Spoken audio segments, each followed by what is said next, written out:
C.Simmons with you here on the 29th day of July in the year of our Lord 2018. And it's a big weekend.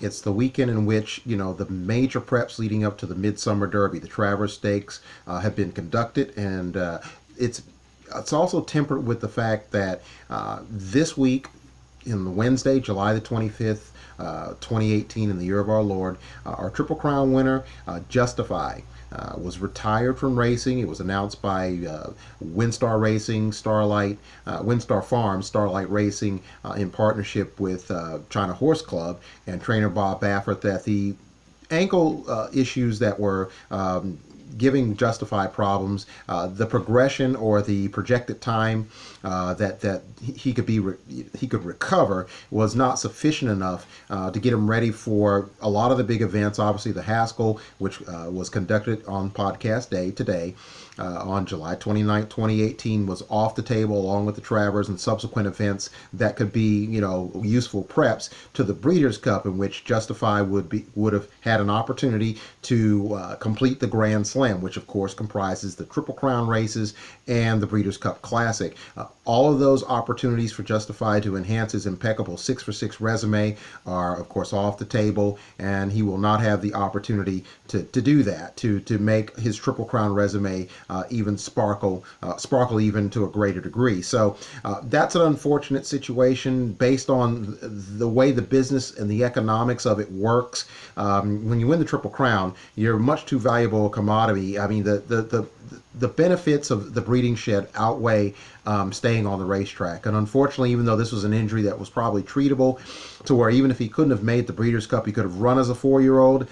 Once you win the Triple Crown, or even have a resume of a higher level resume, the chances of you being retired are probably greater than you staying on the racetrack as a 4-year-old without even winning the Triple Crown. So that's been kind of the underbelly, the undercurrent, versus Justify actually having an opportunity to race after the Triple Crown. Bob Baffert said the week after the Triple Crown was secured and sealed and delivered, that the intent was on racing, which is basically code word for there's probably retirement is as good of a candidate as continuing to run them. So that was the big news prior to the first of a trio of top end preps for the Midsummer Derbies, the Travers. That would be the Curlin Stakes, named after the two-time Horse of the Year and two-time winner of the Woodward over the Saratoga Oval. That race, again, like the other races that we're going to talk about, run at 9 furlongs over the sealed Saratoga surface. Rain had been wreaking havoc all day, and it had been playing to speed. And Hofburg is a come-from-behind horse. He was the feature horse, third place in the Belmont behind Justify's successful Triple Crown bid.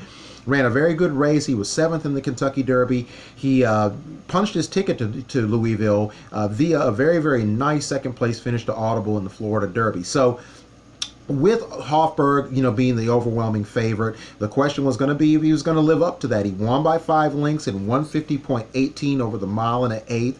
It was a workmanlike, if not spectacular, performance.